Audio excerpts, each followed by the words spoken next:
Lumalapit tayo pa magkaroon ng revival sa atin. Lumalapit tayo pa tayo humingi sa Kanya. Mapalakas tayo kung tinatawag Kanya, masangkapang Kanya. Kung kayo may kabigatan, mapagaan Kanya.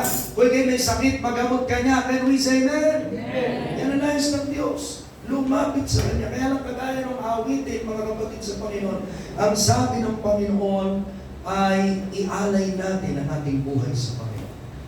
This is a great calling, mga kapatid, na kung ibibigay natin lahat ng walang pagpipigil, ang Diyos ang pipigil sa iyo. Ulitin ko, kapag ialay mo ang lahat sa Panginoon ng walang pagpipigil, walang reservation, ang Panginoon ang pipigil sa iyo. Amen? Para ang buhay mo ay bigyan niya ng bago, kagaya ng kay Isaac. Nagtanong siya, tayo, nasaan ang handog? May ibibigay ang Panginoon. Pagdating niya doon, wala namang handog. Dala-dala yung pagkatong. Ay, nasa ang handog? May ibibigay ang Panginoon. Pero nung isang pana si Isaac, wala na siyang ibig. At nung akmana niyang papatayin ang kanyang anak, nagsalita ang Panginoon sa pamamagitan ng kanyang anak. Huwag mong sasaktan ng bata. Yung plano mong ibigay ang lahat sa Diyos.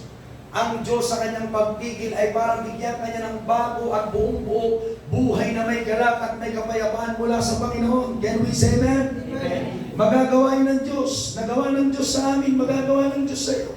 Maaaring hindi mo nararanasan dahil meron tayong minimidhold, meron tayong pinipigilan, meron tayong ayaw talaga natin isuko pa lahat sa Panginoon. Pero gusto mong sabihin sa iyo, kung ibibigay mo lahat sa Panginoon, maaaring ikaw ang nagrabyado, pastor ako nagrabyado eh. Ba't ako magsusuko? O maaaring ikaw ay kagaya ko, ako naman ang nakagrabyado. Pero ikaw man ang nagrabyado, o ikaw ang nakagrabyado, kung lalapit ka kay Jesus, babaguhin niya ang buhay mo.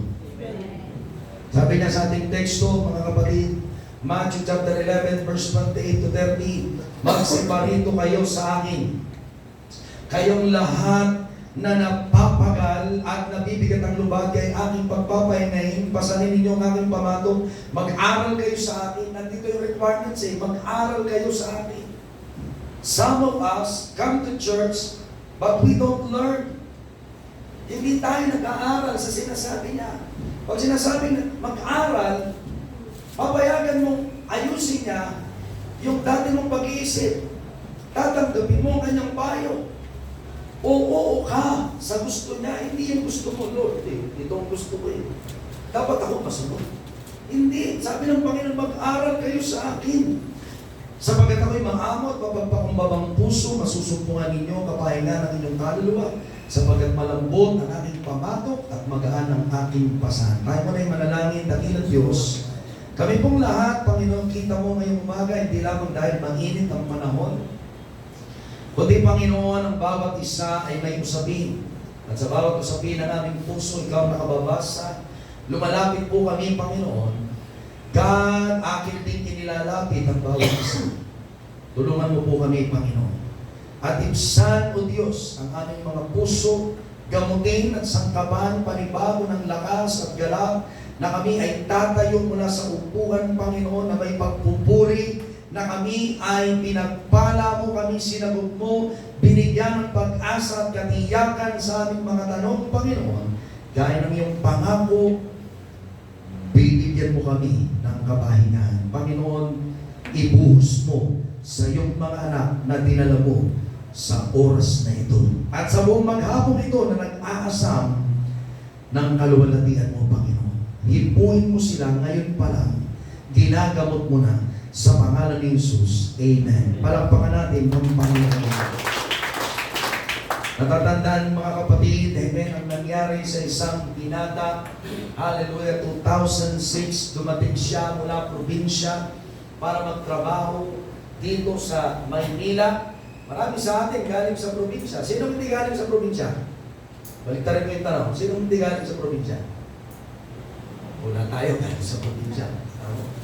Gusto natin ang kaginhawan sa Maynila. O, dito ka. Galing sa probinsya ng Pasig yan. Sabi niya kanina. Okay? So lahat tayo mga kapatid, nag-aasam tayo ng bagong buhay.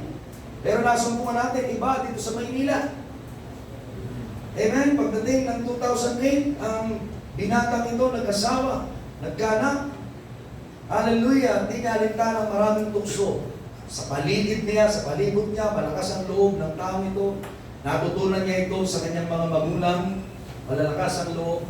Nanay niya, amen, ay malakas ang loob. Ganun din ang tatay niya. Pero sa kabila ng pangyayari sa buhay ng binatang ito, naghahanap ng kaginawaan sa buhay. Nung siya nagkasawa, dumami ang tukso sa kanyang buhay. At hindi pala, napatunayan niya, hindi pala niya ito kayang takasan. Maganda ang simula niya nung nagkasawa, ang lalaking ito. At pagpasok ng kanyang pagpapamilya, pumasok ang tukso sa kanyang buhay. Amen. At ang lakas ng kanyang loob, nagtatrabaho siya, nagninegosyo pa. Pero wala siyang malalim na relasyon sa Diyos. Maaaring may ganito dati dito. Patong-patong ang negosyo mo. Pero ang relasyon ng Diyos sa Diyos ang importante sa ating Panginoon. Tandaan mo ito, kapatid. Ano man ang ginagawa mo ngayon, pinagkakabalan mo kapag mas sigit pa ito sa relasyon mo sa Diyos, mabibigatan ka. Kagaya ng lalaking ito, pumasok ang 2010, tinukso siya, amen, ng isang tuksong hindi niya kayang iwasan, sinira ang kanyang masaya at maganda, tahimik na relasyon ng kanyang pagpapamilya, at hindi niya mahitago ang kanyang lihim, sumingaw, ang baho ng kanyang problema, nabunyag at nahayag ang kanyang kasalanan, at tinanong siya ng kanyang asawa, bakit hindi na siya umuwi? Bakit late na siya umuwi? Bakit hindi na siya nagtatatawag? Bakit naglagay na siya ng password sa kanyang cellphone?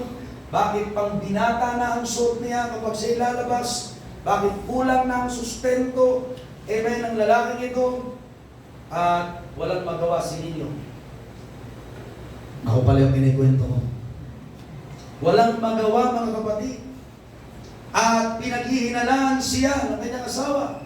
At ang ginagawa ng lalaking ito ay binabaliktad niya ang sitwasyon nila. Dahil siya ay kalaguyo, pag uuwi ang lalaking ito, ay binabaliktad niya ang usapin nilang mag-asawa. Di nagtagal, nasira ang kanyang pamilya. Iniwan niya ang kanyang asawa. 2 anak, pinagpalit sa kalaguyo, nalulong ang lalaking ito sa babae. Sugal, sigarilyo, alak, pasyal dito, pasyal doon, kain dito, kain doon, bili dito, bili doon.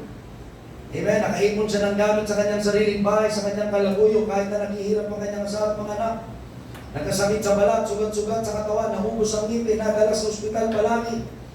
Parang kinapitan ng kanyang asawa ay Panginoong Kristo. Araw-araw, tumatawag sa Panginoon, Lord, sana ngayon mo na ibabalik ang asawa ko. Subalit araw-araw, walang nangyayari. Ang araw naging buwan, ang buwan naging taon, ang taon, walang dumating na ninyo, nakalipas ang 4 na taon.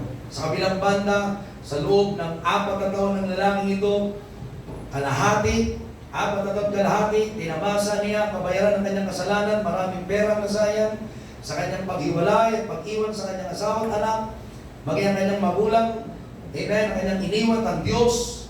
Maraming beses siyang nagkasakit. Tuwing sasapit ang kaarawan, walang ibang bumabati sa kanya. Kapag sasapit ang Pasko, wala siyang napupuntahan, walang bumabati sa kanya, walang dumadalaw sa kanya. Yun ang nasa isip niya, walang nakakaalala sa kanya. Umiyak na lamang siya kapag naalala niya ang kanyang magulang na malungkot, ang kanyang asawa, at ang kanyang mga anak. Inuuntok niya ang kanyang ulo sa pader, nagtatanong siya, bakit ako nagkaganito? Eh mga time ganito tayo. Pero nagsisimula lamang ang ating kalugmukan sa maling desisyon at kawalan natin ng malalim na relasyon sa Diyos. Amen. Guys, sa araw na tuklasan niya ang kanyang ginagawa at ang kanyang kalaguyo, at ang kanyang kalaguyo ay nangabit. At dahil siya ni kabit, at tawag sa kanila ay kabit-kabit. Kaya bawal mangabit. Dahil ang kabit mo'y mga ngabit. Amen. Kung ano man ang iyong ginagawa, ito ay babalik sa iyo. Amen. At naganap si Ninyo, ang lalaking ito, ng kasagutan sa kanyang wasak na kalooban. Pumunta siya ng simbahan ng Katoliko habang siya'y nagdarasal doon, pumasok ang sakristan at pari, sumasayaw, naglis siyang lumabas at lalong bigo sa nakita niya at naglakad na umiiyak pauwi sa dating bahay ng kanyang anak at asawa. Nakita niyang sarado ang gate. Patay ang ilaw at walang sumasagot. Patay ang ilaw sa palibot. Walang ilaw ang poste, walang dumadaan. Tumingin siya sa palibot. Siya ay nag-iisa. Tumingin siya sa langit at tumawag sa Diyos habang umiyak. Panginoon, anong nangyari sa buhay ko? Bakit ako nagkaganito? Sabi nung sa kanta kanina, ikaw ba'y nalilito?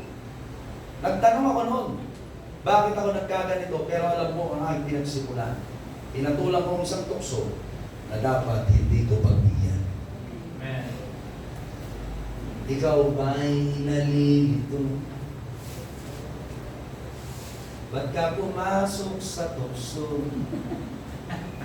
Huwag kang pumasok sa tukso.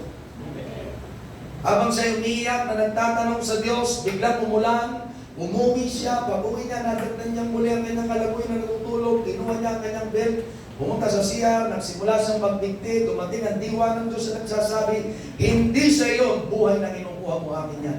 Kaya ikaw na gumagawa ng kasalanan, gumagawa pa tayo mga kapatid. Ang sinasaktan mo ay hindi ang iyong buhay at sarili, kundi ang may gawa ng iyong buhay. Ang may-hari. Nagsimula siya maging paki dahil sa diwa ng Diyos na dumating sa kanya, gamit niya at gamit ng babae, tumawag siya sa kanyang mga kapatid, sunduin siya, pag-uwi sa probinsya, kinausap siya ng kanyang tatay na nagsasabi, malikas sa iyong pamilya, mahal na mahal ka nila, hindi hintay ka ng iyong asawang biyanan, wala silang masamang ginawa sa iyo. At sa oras na yun, isinuko ni ninyo ang kanyang buhay. Sa panahon yun, ang narinig ni ninyo ay pagmamahal. Lumakas ang kanyang loob, gumaan ang puso niya, luminaw ang kanyang isip sa bagay na dapat niyang gawin. Pagbalik niya sa gate ng kanyang biyanan, nagsisisigaw, nakabusanot, nagsasalita na wala. Huwag niyong papapasukin ng lalaking yan. Balit malinaw ang isip ng lalaking ito, narinig niya sa kanyang tatay mula sa Diyos, mahal ka nila. Mahal ka ng Diyos. Amen. Hindi para ulit-ulitin mong kasalanan mo, kundi isuko mo sa Diyos. Palakpakan natin ang Panginoon mo. Simula nung nagsama muli ang lalaking ito ng kanyang asawa, kasama ang kanyang pamilya, at nagsimula na rin silang mag-church. Sa unang pagdalo ng lalaking ito, sinabi niya sa Diyos, Lord, ikaw na po ang bahala sa buhay ko. Marami akong pangarap, nagtatagumpay, subalit marami din ang nabibigo. Ikaw po na ang gumawa sa buhay ko. Nasabi mo na ba sa Panginoon, pag pumupunta ka sa church, nasabi mo na ba sa Panginoon, Lord, ikaw po ang gumawa sa buhay ko. Bukod sa sinasabi mong ikaw ang may gawa, kundi payagan mo Diyos, siya na ang mamahala. Siya na ang maggabay sa iyo. Siya na ang kumilos habang kumikilos ka. Dahil habang kumikilos ka, kikilos ang Diyos. Amen. Kapag wala kang ginagawa, walang gagawin ng Diyos. Huwag kang umasa. Kasabi ng Panginoon ay, isuko mo ang iyong buhay. Sa ganitong paraan, napatunayan ng lalaking ito, ginagalang pala ng Diyos ang panalangin na may pagsisisi at pagsuko ng tao sa puso. Tandaan mo, pag walang tao sa puso ang pagsuko, igagalan din ng Diyos yan, yung natira sa iyo, ikaw ang bahala dyan. At yung kakunting yan, magpaparami ulit yan. Pupuno ulit sa iyan, puro problema ulit. Amen. Kasi ayaw mo isuko sa kanyang kamay. Kaya ang buhay ng lalaking ito ay nagbago, nagsimula siyang magpalagad, at sa loob ng 10 buwan, sinanay siya sa pag-ayo, panalangin, pag-ayuno, pag-aral ng salita ng Diyos, araw-araw sa pamagitan ng kanyang pastor. Sa loob ng 10 buwan, ang lalaking ito ay tinawag ng Diyos. May nagtanong, after ng revival, pinangaral ito ng lalaking ito. Sabi niya, Pastor, paano ka nag-aaral ng salita ng Diyos? Sabi ko, nakikinig ako sa aking pastor. Nakikinig. Hindi ba sa nag-aaral? Pwede ka kasi mag-aral. Pero mas magandang may nagbabayad. Nagbago ang buhay ng lalaking ito, nabuo ang kanyang pamilya, bumalik ang sakit sa balat ng kanyang mga anak, bumalik ang kanilang ngipin, nawala ang asma, tinawag ng Diyos sa paglilingkod ng kanyang pamilya. Ngayon, 7 taon na po tayo magkakasama. Palakpakan natin ang Panginoon. At salamat sa Diyos, hanggang ngayon, tinutulungan natin ang ating daughter church para lumago. May magagawa ang Diyos sa iyong problema. Amen. Nasabi ng Panginoon dito, amen, kayong lahat. Kung natin pag-usapan, kayong lahat. Walang exempted dito. Amen. Kahit pa maganda ang suot mo. Alam ng Diyos, may time nalulungkot ka, nababagot ka, nalulumbay ka, nalilito, maraming problema, nabibigat ang lubha. Iba sa atin, naging adik, lulong. depression, yung iba, stress. Yung iba, social pa. May anxiety ako, pastor. Wasak ang pamilya. Tuyo ang pananampalataya. Meron din nagbubunga. May sakit pisikal, may sakit espiritual. Di gumagaling, pinagkakaitan. Napagsabihan ka ng masakit na pananalita, dumaranas ka ng pagkagapos ng diablo. Tinatakot ka ng iyong kaaway, lubog ka sa utang o kahirapan. Ano mang lahi mo, ano mang lingwahe mo, kasarayan mo, o edad mo, sabi ng Panginoong Jesucristo, magsiparito kayo sa akin kayong lahat na napapagal at nabibigat ang lupa. Huwag mong i-accept ang sarili mo. Kayo'y aking pagpapahingahin. Lahat tayo tinatawag, iniimbitahan ng Panginoon, gaano man tayo kasama, ano man ang kalalagayan natin, magaan, mabigat, ano mang nangyari sa atin, ano mang nasangkutan mo, ano mang kalalagayan mo, ano mang nararanasan mo, ang gusto niya isuko mo, buong puso mo, isipan mo kapag lalapit ka sa ating Panginoong Jesucristo. No reservation, matatagpuan mo siya. Jeremiah chapter 29, balikan natin verse 12, "At kayo magsisitawag sa akin, at kayo magsisiyaon, at magsisidalangin sa akin, at aking titingin kayo." Ang Panginoon nating nagsasalita ay hindi pa rin nagbabago. 700 taon, sinabi niya ito, sinulat ni Jeremiah, bago pinanganak si Kristo, 2,000 taon ang pinanganak si Kristo, 2023 na ngayon, ang tinig na ito, yun pa rin, siya pa rin hindi nagbabago. Pumunta ka nung isang linggo, pumunta ka na naman ngayon, yun pa rin ang imbitasyon niya dahil hindi siya nagbabago, tutulungan ka ng Diyos. At ang hindi tingin kayo, at inyong hahanapin ako, masusumpungan ako pagka inyong sisiyasatin ako ng inyong buong puso.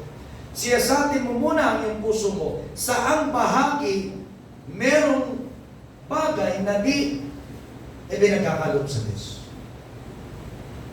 Ang sabi ng Panginoon, ang kaloob na kaaya-aya sa Panginoon ay iyong buhay, ang iyong katawan. Saan ginagamit ang iyong kamay? Ang iyong paa, ang iyong mata, ang iyong pakinig, ang iyong isip, ang iyong dila. Kaninong pinagagamit? Pwedeng sa church, amen, hallelujah, yung kamay mo na itaas, yung bibig mo nagsalita, pero yung puso mo parang yung devotion kahapon. Nagpupuri sila sa pamamagitan ng langit. Balit ang puso ay malayo sa akin. Huwag namang mangyari. Can we say that? Amen. Maaari ngayong oras na ito, sa cellphone ka nakatingin. Inaalala mo ang iyong pera, ang status nito, ng iyong bulsa, ang iyong labay, ng iyong trabaho. Wala namang babae. Mga lalaki. Yung mga nagsabi sa akin, may crush kahapon yan, ngayon wala na, ano? Can we say amen? Amen. Kahapon yun, tapos na yan. Sinabi na kahapon eh. Ngayon, iba na, ang crush na natin si Jesus. Amen. We are in love with Christ. Palakpakan natin ang Panginoon. Hindi laro, hindi pasyalan, hindi problema. Ibigay natin lahat sa Panginoon. Lahat-lahat at pag-focus lamang sa Kanya. Noong nakaraan, nabanggit ko yung tinatawag na tunnel vision. Ngayon, narrow vision. Paliitin mo pa para lalo mong silipin ang Diyos. Dahil pwedeng ikaw ay mula, hindi naman siya ang iyong iniisip. Nakatingin ka sa iyong cellphone, yung pala nagka-camera, tinitingnan ng eyebrow. Parang hindi pantay. Ay, hindi naman ginagawa ng mga babae. Alam, mga babae, baka may gumagawa niya. Parang hindi pantay ang lipstick mo. Narrow vision, siya lang ang iyong hinahanap. Sapagkat sabi ng Panginoon, pangalawa, lumapit kayo sa akin. Ang ating pagtingin sa Kanya ay paglapit sa Kanya. Ang ating paglapit sa Kanya ay paghanap sa Kanyang kalooban. Ito isang dakilang pag-ibig na naghihintay mula sa Panginoon. Nagtitiis siya. Kahit alam niya, paglabas mo, may iba ka na naman gagawin. Nagtsatsaga siya, nakikiusap siya, nagmamahal siya sa iyo.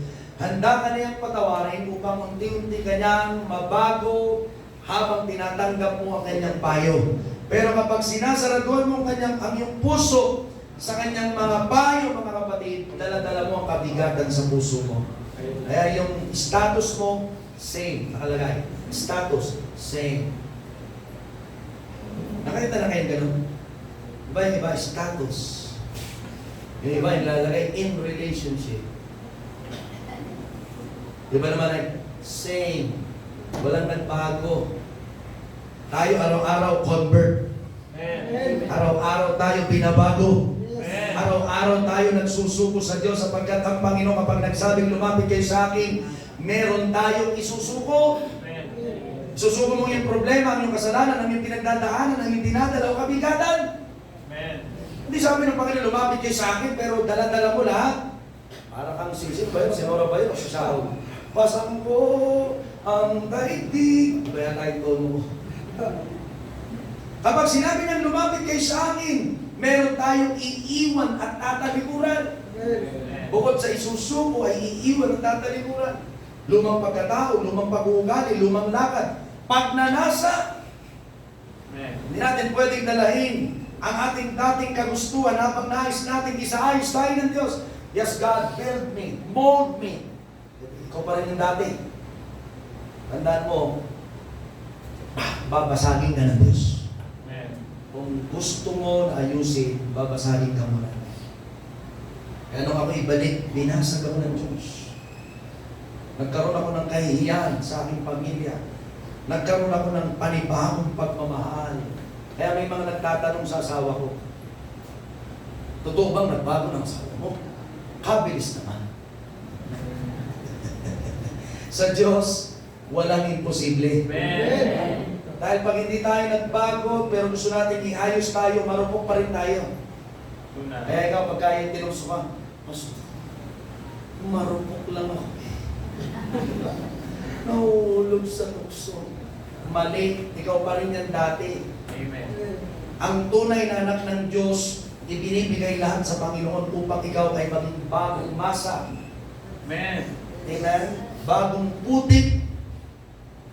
Uulmahin muli ng Diyos. Amen. Nakita niyo mga nasusunog, ito yung nabanggit ko na dati, lalo na ngayon. Amen? Sunog ay kabi-kabilaan. Kapag may gusaling na sunog, natutuyo ang moisture. Pag natuyo ang moisture niyan, gabok na yan. Kahit yan ay lagyan mo ng plaster o palitada, kahit gaano kakapal at gaano katindi yung plaster, pag yung loob ay gato, gato yan. Pag yan ay niyanid, sabi ng Panginoon, dumating ang bagyo, dahil hindi nakatungtong sa pundasyong bato, bubuho ito, masakit ang pagbagsak. Dahil natakpan lang, wow, bago ng suot, nag-church ka na, no? Oo, diba? Member naman ng Father's House. Nagdadala ng Bible, pero ang loob, bulok. Lalabas pa rin yung dati. Pagmumura, kadamutan, kayabangan, kawalang pagpapatawad, kawalang pagtitiis sa problema, kawalang paglaban sa pagsubok, kaya tatalikod, kulang sa tiyaga, dahil ikaw ay tuyo. Hindi nare-replenish, hindi nare-revive ang iyong espiritu. Kasi hindi ka nagsusuko kapag dumadating ka sa church. Ang tingin mo sa pangangaral, same old story. Narinig ko na yan. Ikaw, nakita ka na rin ng Diyos. Pero pinagtitiisan ka niya na ayusin para ikaw ay baguhin at gamitin kapag available ka na. Pero hindi mangyayari kapag hindi ka bagong lalagyan. Dahil ang gusto ng Panginoon kapag tayo lalapit sa Kanya, hulmahin tayo na bagong lalagyan, bagong masa, bagong sisidlan, bagong kagamitan, bagong kasangkapan na madidisenyo ng Diyos. Available ka. Yung gusto ng Panginoon ng masusunod, ayaw niya na pabayaan mo ang pagkakataon na ikaw ay makalapit sa Kanya upang isaayos ang iyong problema. Dahil sa krus, si Jesus ang pinabayaan, hindi ikaw. Sumisigaw sa doon, Matthew chapter 27, verse 46, Eli, Eli, lama, 27:46 ng Mateo, Eli, Eli, lama, sabachthani, sa makatuwid bagay, Diyos ko, bakit mo ako pinabayaan? Si Jesus ang pinabayaan sa krus, mabuhay ka lamang, mapatawad ka lamang, magbago ka lamang. Ito'y dakilang pagmamahal ng Diyos sa atin na mas pinili niya tayo kaysa sa kanyang sariling anak. Mas mahal ka ng Diyos kaysa niyang sariling buhay. Tinalikuran niya ang sarili niyang buhay. Hinubad niya ang kanyang pagka-Diyos. Di niya pinantay. Ginawa niya ang kanyang alipin. O naging masunurin hanggang sa kamatayan sa krus. matubos ka lamang. Ito ang nais ng Panginoon. Pahalagahan natin ang buhay na tinubos ng Diyos. Sapagkat sabi ng Panginoong Kristo sa ating teksto, bagamat ikaw ini-invite niya, nandoon ang paanyaya na mag-aral ka sa kalooban niya. Pag sinabing matutong sa Kanya, ang gusto niya ay lumago ka sa Kanya, maging gaya ka niya. Pag sinabing maging gaya ka niya, Christ-like. Amen? Nandun yung katangian Christ-likeness. Nakikita ka na ikaw ay Christ-like. Ibig sabihin, lumalakad ka na kagaya niya. Ang gusto mo, yung gusto niya. Amen? Dahil pwedeng merong nag-church na di lumalago dahil sa kawalan ng pagkatuto sa salita ng Diyos. Ang gusto ng Panginoon, matanggap natin ang comfort sa ating kaluluwa kung nagsusuko tayo ng buong buhay sa Diyos. Kaya kapag tayo lumalapit sa Panginoon, take note of this. Nandito yung tanong ng Panginoon. Una, kapag ikaw ay ni-invite niya, lumapit kayo sa akin. Sabi ng Panginoon, naniniwala ka bang matutulungan ka niya? O in short, sabi niya, ibig mo bagang gumaling? Sinabi niya ito sa isang may sakit, 38 years na. Ang tagal nang dinadala ng problema, pero ang tagal na, sabi ng Panginoon, ang tagal na, ayaw mo pang isuko? Hindi ka ba papagod? Ang tanong ng Panginoon, ibig mo bagang gumaling? Kaya tanong doon na, naniniwala ka bang matutulungan ka ni Jesus?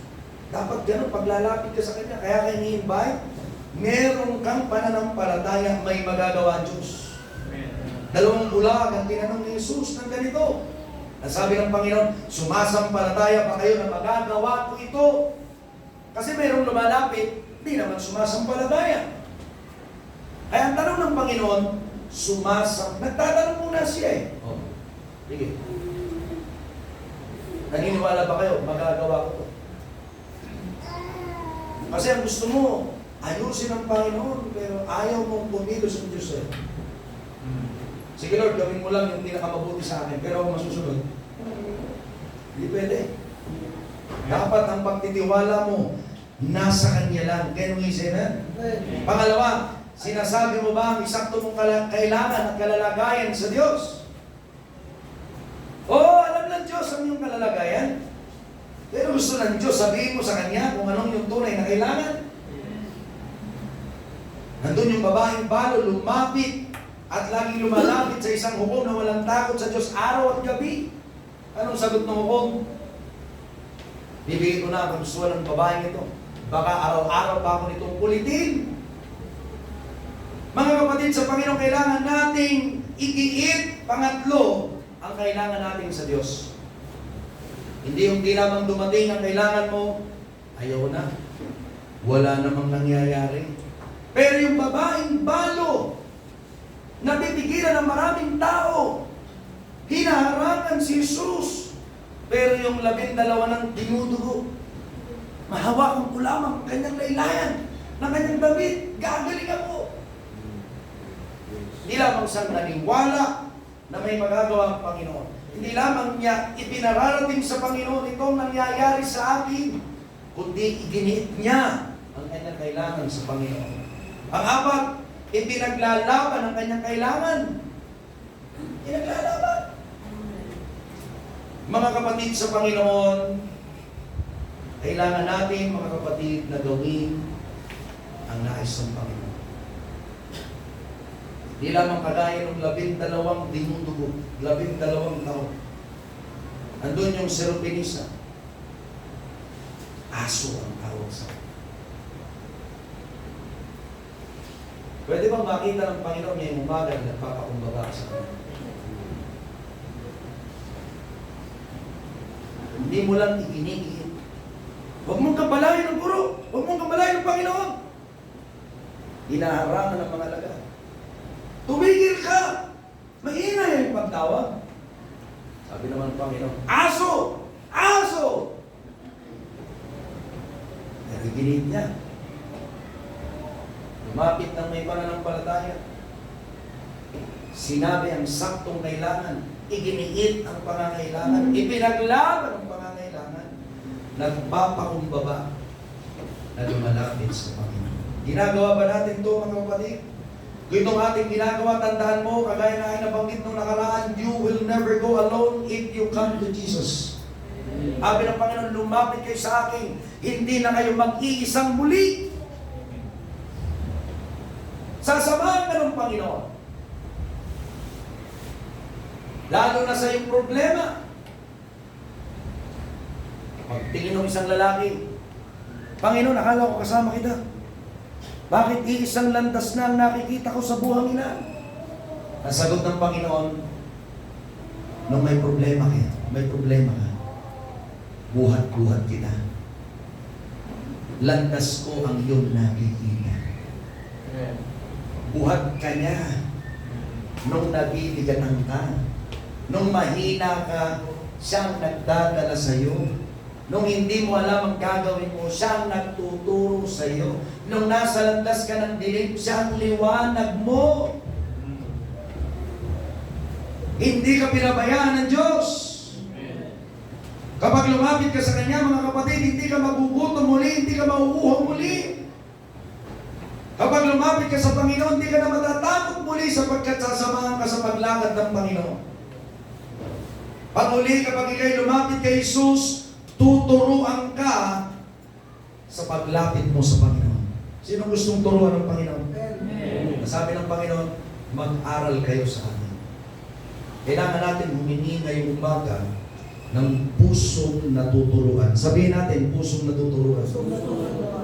Kapag ganito ang ating puso, absorbent, sabi ng Panginoon, aking pagpapahingahin. Hindi kayong nadidepress. Nakita mo yung foam? Kapag nilagay mo sa moisture, sa tubig, o sa liquid, ina-absorb niya. Kranambol mo, intindi. Pag ganun mo sa kanya, bumabalik. Lumalabang ka ba? Sa kaaway, lumalabang ka ba sa problema? Lumalabang ka ba sa buhay? Dahil kay Kristo, o nilalabanan mo si Kristo? Gusto niya maging kagamit-gamit ka? Gusto niya magamit ka? Gusto niya sa anyo na gusto niya? Sa kondisyon na gusto niya, hindi sa kondisyon mo. Dahil ang gusto ng Panginoon, ang magagamit niya, sabi dito, ako'y mapagpakumbabang loob. Sino gusto maging mapagpakumbaba? Ito yung kalooban ng Diyos. Kapag gusto mo yung nais niya, babaguhin niya ang iyong sitwasyon. Papasok ka sa Kanya, pasok ka dito, sabi ng Panginoon, lalabas ka, tuturuan ka pa rin ng Panginoon. Yung narinig mo, ito pala yung gustong gawin ng Panginoon, ipagawa sa akin, pagdating sa labas, hindi mo ginawa ang nais ng ating Panginoon dahil siyang iyong mabuting pastor sa loob, meron kang tungkod na mahawakan kay Jesus. Pero paglabas at hindi ka nakikinig, merong baston na papalo sa iyo. Merong disiplina ang ating Panginoon. Ang kapahingan ng Panginoon ay hindi para mag-tolerate sa atin. Ang gusto kasi ng mga Kristiyano, at maraming Kristiyano ang tamad, ayaw ng turo. Ang gusto ay comfort, pero walang discipline. Alam mo, gusto natin tayo maligtas, pero wala ang aral. Masama kayo mga kapatid? Amen. Alam mo, gusto mo, at pag narinig mo yung kaligtasan, wow, ligtas na ako. Pero wala kang ginagawa. Kasi yung narinig mo yung comfort, akala mo, parang kang tumama ng loto. Kaya nakakalambot pag may tumataya pa sa loto. Pag may tumataya pa sa wedding. Pag may tumataya pa sa sugal. Kasi ano yan eh, easy comfort yan. Hindi yan yung sinasabi ni Jesus. Sumusugal ka. Wala yung disiplina. Kaya mga Kristiyano, hindi talaga nagbabago mga kapatid sapagkat ayaw nilang pag-aralan ang kalooban ng kanilang Panginoon. You wake up in the morning, you pray. After you pray, you read the Bible. You pray again. Ano siya amen? May pamilya ka, magtrabaho ka. Estudyante ka, mag-aral ka ng mabuti.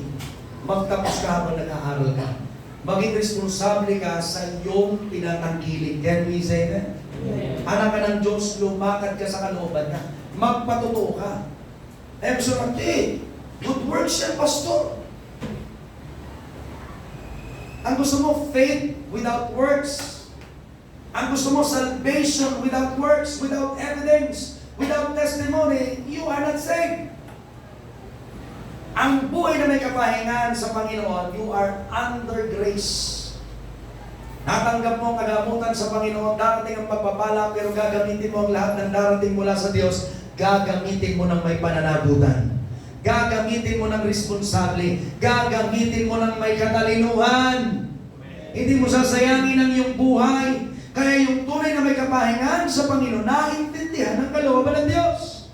Tingnan mo, ang daming born again na nagko-confess, hindi nagbabago ang buhay.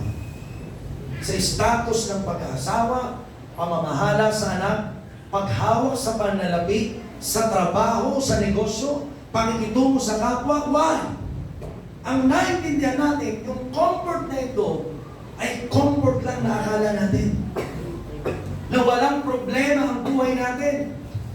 Bibigyan tayo ng pagsubok ng Panginoon upang lalo tayong sumunod sa Kanya. Nagtatagumpay tayo afterward, kasama natin ang Panginoon, bibigyan niya ulit tayo ng panibagong pagsubok, lalo tayong lumalakas, lalo tayong nagiging responsable, lalo tayong nagkakaroon ng katiyakan. Hindi ako pinabayaan ng Diyos sa lahat ng labang ito.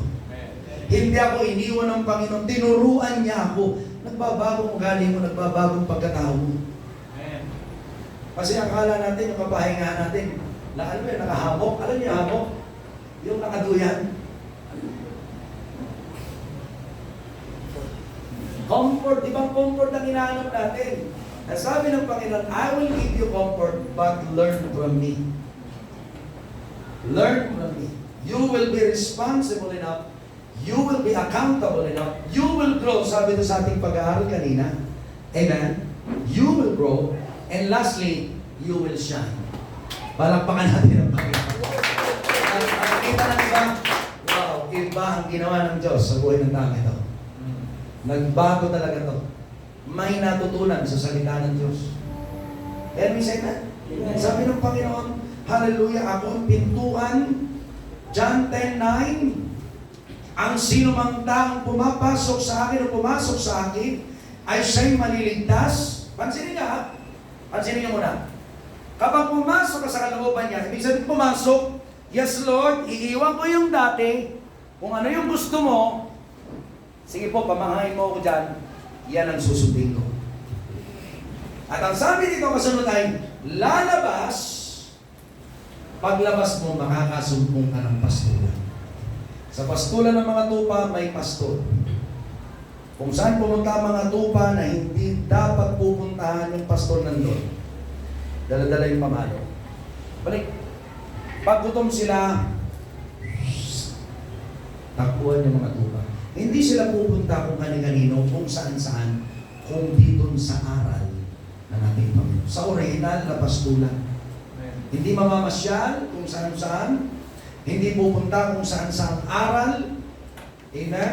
Napakadaming aral, ay may doktrina tayo, kaya hindi nagbabago dahil ang dami natin pinakikinggan. Pero sabi ng Panginoon, lalabas ka, makakasumpong ka ng pastulan. Pastulan ito, hindi lamang greener pasture, kundi merong magtutuwid sa iyo. Merong magtuturo sa iyo, may maggagabay sa iyo, may magpapayo sa iyo. Amen? Para yung luma mong pagkatao maalis dahil ang luma mong pagkatao ang lumalaban sa tunay mong hangganan. Hangganan ng Diyos para sa iyo. Gusto niyang makarating dito sa destiny mo. Ang unang mong kalaban ay ang sarili mo.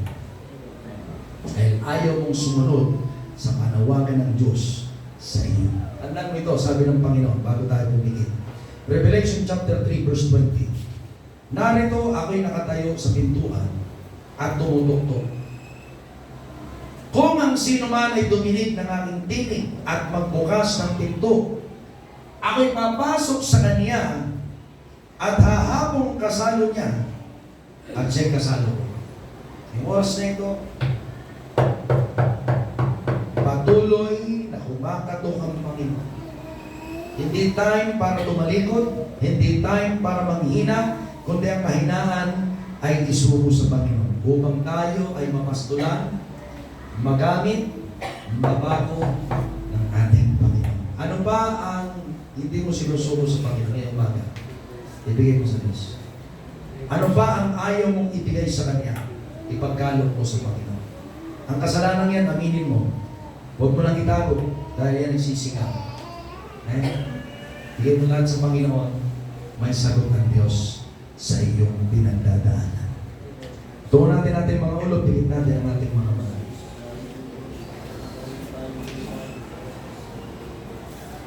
May magagawa pang Panginoon.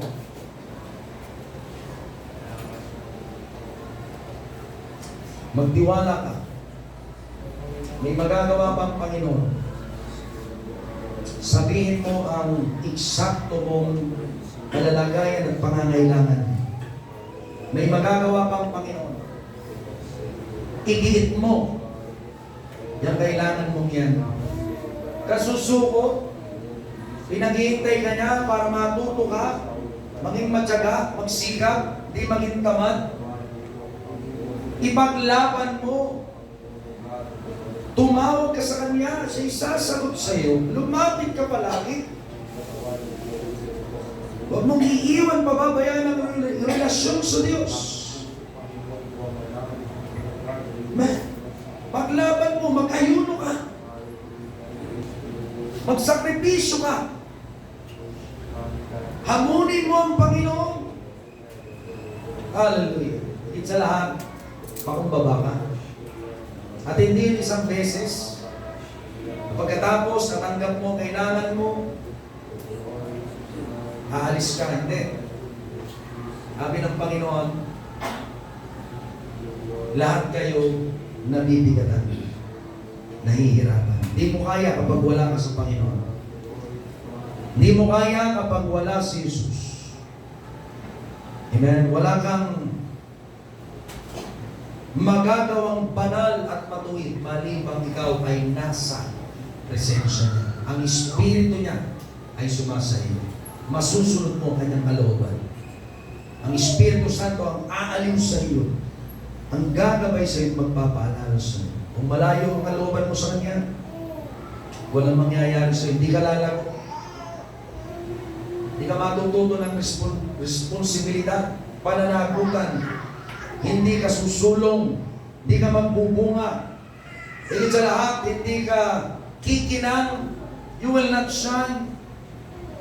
Kaya sinabi ng Panginoon na ilawan, na dapat ay maningning din mangyayari kung hindi ka sa Kanya nagcha-charge. Ang paglapit natin sa Kanya ay pagsasangkap muli ng Panginoon. Parang isang bateryang sinacharge. Nagkulang ka. Paglapit mo sa Kanya, full charge ka na naman. Ngayong umaga, are you humble enough? O ba ay talagang nagpapakumbaba? Binabalik mo sa Panginoon ang lahat? Sumasagot ang Diyos sa iyo ngayon. Nakikita kita. Nakikita ko ang kalalagayan ng iyong puso. Nais kitang tulungan. Sabi ng Panginoon, ibig kong tulungan ka. Isang banal, isang sagot ng Panginoon, punong-puno ng pag-ibig, punong-puno ng katiyakan, hindi na tayo iniwan at pinabayaan, kundi inaabot ang ating pangangailangan. Sabi niya ay, ibig ko. Ibig ko. Pero doon yung tanong, sumasampalataya ka ba? Ngayong umaga, hallelujah, ang kapahingan gusto kong ibigay ng Diyos, binubuhos niya. May mga sinasagot ng Panginoon, may mga kinakausap na yun. May mga ipinarating ang Panginoon ngayong umaga sa iyong puso at isip, hallelujah. Binibigyan ka niya ng katiyakan, huwag kang magduda. May magagawa ang Panginoon, hindi pa tapos sa iyo. May sagot ang Diyos, nakikita ka niya, hindi ka niya iniiwan, hindi ka niya pinababayaan. Kaya ibigay mo lahat sa Panginoon. Sa oras na ito, amen, kung meron, walang bago sa ating kalagitnaan, pero kung meron, ang puso ay mali. Amen. Merong kabigatan pa. Pero ayaw mong ipagtiwala sa Kanya lahat. Maring nung unang encounter mo, sabi mo, Lord, gusto ko ng talikuran ng kasalanan ito. Pero ngayon, ibang kalalagayan mo. Meron kang dinadala, ayaw mong ipagtiwala sa Kanya. Kabigatan sa pamilya, problema. Sisira yan ang iyong faith, ang iyong pananampalataya, ang iyong relasyon sa Diyos. Sapagkat ayaw mong ibigay lahat sa Kanya. Huwag kang magalit sa sitwasyon mo, huwag kang magalit sa Diyos, huwag kang magalit sa iyong pamilya. Huwag kang magtampo sa pagkakataon. Huwag mong hayaan ang kabaitan ang pumasok sa nararanasan mo. Ay oras na ito, pwede kang bigyan ng kapahinga ng Panginoon. Amen. Papanalangin kita bago ko buksan ang altar. Amen. Papanalangin kita sa oras na ito. Hallelujah. Maaaring inaatake ka ng kalituhan, depression, o ano man ang nararanasan mo, pag yan ay hindi mo ibalik sa Panginoon, hindi mo ipagtiwala. Alam mo mabuti na ikaw ay palayain ng Panginoon. Kapag hindi mo ipagtitiwala, magiging kasalanan yan sa iyo, kapatid. Ibigay mo lahat sa Kanya. Maaaring mag-imbitahan ka ngayong umaga, bukod sa nagtaas ng kamay ngayong umaga. Meron ba ikaw ay may dinadala sa umagang ito? Nais mong manalangin, papanalangin kita sa umagang ito. Meron po ba? Hallelujah. Salamat sa kamay na yan, kapatid. Salamat sa kamay na yan, kapatid. Kinakausap tayo ng Panginoon. Sino ba? Sino ba? Salamat sa kamay na yan, kapatid. Sino ba? Salamat sa kamay na yan, kapatid. Sino ba? Salamat sa kamay na yan. Nakita ng Panginoon. Nangungusap ang Panginoon. Hallelujah. Hindi natin kailangan magtago, hindi natin kailangan, ha? Kaya mo pa. Hindi, alam na ng Diyos. Pagkakataong ito, sasagot ng Diyos. Sa pagkakataong ito, may magagawa ang Panginoon. At may magagawa sa palagi. Hinihintay lamang niya ang iyong pagbubusa, ang iyong kagustuhan na tulungan ka talaga niya at ikaw ay magpakumbabang lumapit. Amen? Sa umagang ito, pwede makikitahan bawat nagtaas ng kamay dito sa harapan. Amen. At iba tayo mananalangin. Hallelujah. Dito sa harapan. Meron pa? Meron pa ba? Hallelujah. Meron pa? Wala na sa lahat ng nandito sa harap ng mga kapatid. Hallelujah. Salamat sa inyong pagbubusa. Salamat sa inyong lakas ng loob isugo sa Panginoon. Amen. Magtiwala tayo ang Panginoon ay gumagamot sa kalalagayan ng ating puso. Nakikita niya ang nangyayari sa atin. At gaya ng kanyang sagot, ibig ko, pagalingin tayo. Ibig ng Panginoon, pagalingin tayo. Mula sa inyong puso, gamit ang inyong bibig, sabihin niyo ito na may lumalabas sa inyong bibig, galing sa inyong puso. Sabihin natin ito, Panginoong Hesus, aming manggagamot, aming Panginoon, nandito kami, handang sumunod sa iyong kalooban at payo na pinagkakaloob upang aming isuko at talikuran ang kabigatan sa aming puso. Ibinibigay namin sa iyong kamay. Gamutin mo po kami. Ibsan ang kabaitan na aming nararamdaman. Patawarin mo kami saan man kami nagkulang sa bagay na ito. Dagdagan mo ang aming pananampalataya na laging ibigay sa iyo. Ano man ang atake, masakit na pananalita, kakulangan, kabigatan, ipagtanggol mo kami, Panginoon. Salamat sa kagamutan. Ang dugo mo na dumanak sa krus ng Kalbaryo, ang humuhugas sa kalalagayan ng aking puso. Salamat sa iyong kapangyarihan. Ngayon pala, tinatanggap ko ang kapahingahan, ang kapatawaran. Pagharian mo kong lubos hanggang sa iyong pagbabalik upang magamit mo malakas sa pangalan ni Jesus. Amen. Panginoon, pagpalain mo ang bawat isa na kinausap mo, Diyos, at may kabigatan sa umagang ito, Panginoon. Dadalahan mo, Diyos, ng kapahinga ng kanilang puso, Panginoon, kagamutan ng kanilang kaiputuran, ang kalintuhan, bigyan mo ng liwanag, Panginoon, ang atake, Panginoon, yung sawatahin, ang kabaitan, Panginoon, palitan mo, Diyos, ng iyong pag-ibig. Ipaalala mo sa kanilang yung pagmamahal, Panginoon, na ikaw ay hindi nang iiwan, ikaw ay aming kasama. Panginoon, bigyan mo sila ng katiyakan, Panginoon, na pagkatapos nito sila'y lalakad kasama ka, O Diyos. At kung sila'y makalimot, muli mo silang paalalahanan, andiyan ka malalapitan, upang lalo silang magbago hanggang sa iyong pinakamabuting kalooban, disenyo para sa kanila. Ikaw ang purihin sa pangalan ni Jesus. Amen. Palakpakan natin ang ating Panginoon. Hallelujah. Thank you sa inyong lahat. Hallelujah. Nakita ng ating Panginoon. Hallelujah. Hallelujah. Habang lumalapit ang manunugtog sa oras na ito, sa anumang bahagi tayo kinausap ng ating Panginoon, hallelujah, ay lumapit tayo sa altar at kausapin natin ang ating Panginoong Heso Kristo. Hallelujah. Brother Slash, ayukan. Sige po, lapit po tayo habang tayo nanalangin. Pagkatapos nito, ang Panginoon i-inspire sa ating sabihin sa iyo. Nakikita niya ang kalalagayan ng iyong buhay.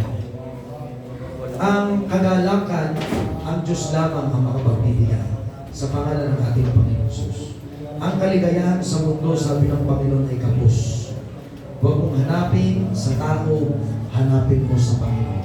Ang sabi niya, anak, sapat ako para sa iyo. Ang kamatayan mo ay magdadala ng kaligtasan sa buhay mo, sabi ng Panginoon. Dakilang Diyos, patuloy mong gampanan, O Diyos, ang iyong plano sa Kanya sapagkat ikaw ay mabuti. Mangyari ito, Diyos, at makita, Panginoon, ang marami sa amin, ang patuloy na pagbabago ng buhay ni Brother Slash, kalakasan hanggang sa kalakasan, na sa iyo umaasa, hinahanap ka, sumusunod sa iyo at nagpapagamit, Panginoon. Ilayo mo siya sa masamang barkada, sa masamang landas, Panginoon, sa masama, O Diyos, na plano ng kaaway, kundi siya, O Diyos, ay bigyan ng lakas laban sa tukso ng kaaway, Panginoon. Salamat, O Diyos, gawin mo sa Kanya pinakamabuti mong plano at ikaw ang malugod sa pangalan ni Jesus. Amen. Thank you, kapatid. Hallelujah. Pwede ka na ulit mag-pray. Habang tayo maawit, puso'y sinisiyasan. Hallelujah. Sa umagang ito. Salamat, Panginoon. Salamat, Panginoon. Sa kamakinausap ng ating Panginoon, patuloy tayong umasang sa magagawa ng Diyos. Hallelujah. Hallelujah.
aming kalagitnaan. Hallelujah.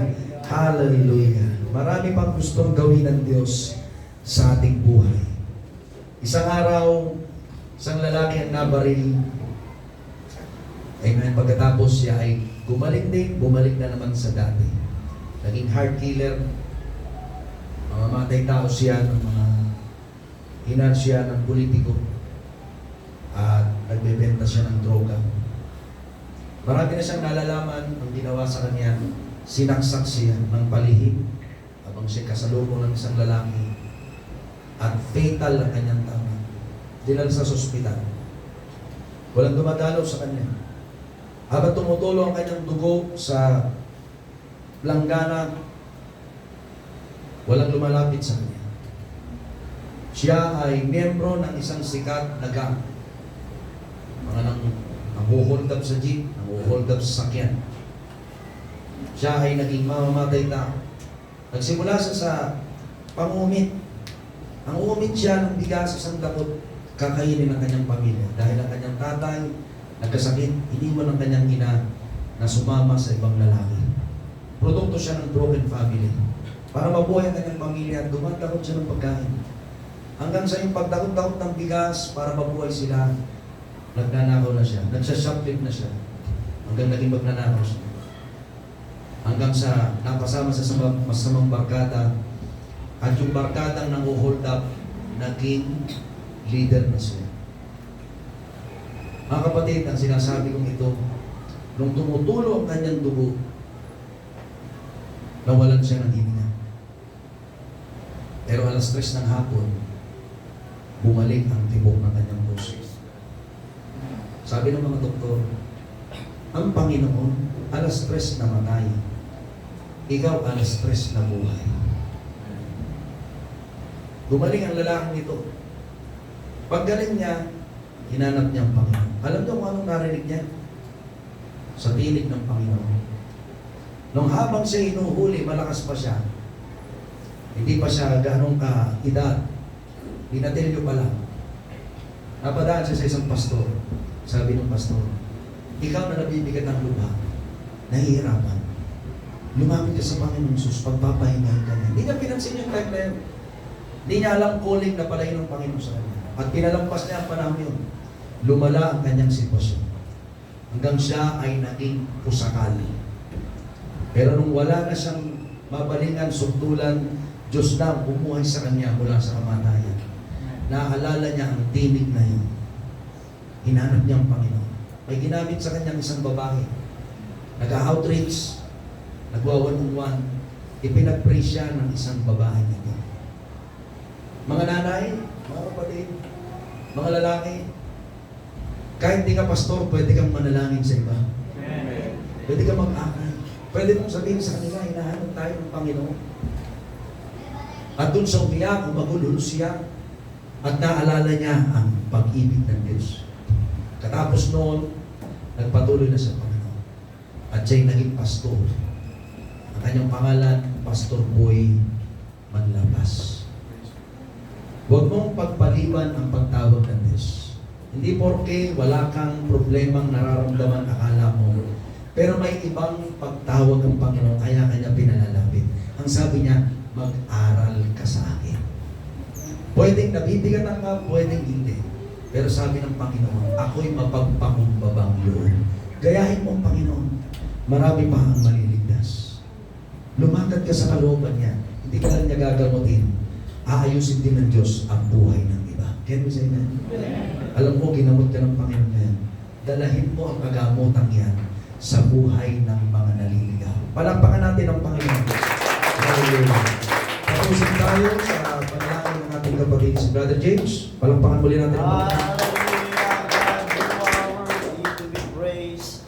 Panginoon, kami po'y nagpapasalamat, Panginoon, sa kapahayagan na ito. Diyos, na makapangyarihan sa lahat, ikaw po, God, ang may-ari ng aming buhay. God, i-repair mo po, Panginoon, ang aming puso. Kung ito man, Panginoon, nabibigatan, Panginoon, alisin mo, Panginoon, upang malaya kang pumasok sa aming buhay. Panginoon, amin po ipinapapasok Panginoon, na Ikaw na ang maghari sa aming buhay ngayon, Panginoon. Gamitin mo kami kung saan nais mo, Panginoon, ang layunin mo, ang may sikatuparan, hindi ang aming layunin, upang malaya kang kumilos sa amin sa katuparan, Panginoon God, ang iyong plano, Panginoon, na maging, O Diyos, ang plano mo, God, sa church na ito, Panginoon, na magbangon ka pa ng maraming manggagawa, Panginoon, ibabangon mo, Panginoon, at magtatayo ka ng maraming churches, Panginoon God, gaya ng iyong pangako, Diyos, amin pong inaasam, Panginoon God, at inaangkin na namin, Panginoon God, ngayon pa lamang, Panginoon, ay pinagkalo mo ito, Panginoon, at kami, O God, ay mag-aantay, Panginoon, sa iyong pagdating, Panginoon God. I-bless mo po ang bawat isa sa kanilang pag-uwi. Ingatan mo, Panginoon, ibalik mo muli ang bawat isa, Panginoon, sa panibagong gawain mamaya, Panginoon, dala sa kanilang puso ang excited, Panginoon, at sa bawat salita mo, Panginoon, ay may natututunan at ang bawat isa ay nabago na, hindi na gaya ng dati, kundi, Panginoon, bago na silang nilalang na nagagamit mo sa iyong kariyan. At amin ang inaangkin, God, ngayon pa lamang ang pagtatagumpay sa pangalan ni Jesus na lahat ng anak ng Diyos ay magsabi ng Amen. Thank you. Mayo kayo, pinagpala ng ating Panginoon. Sir.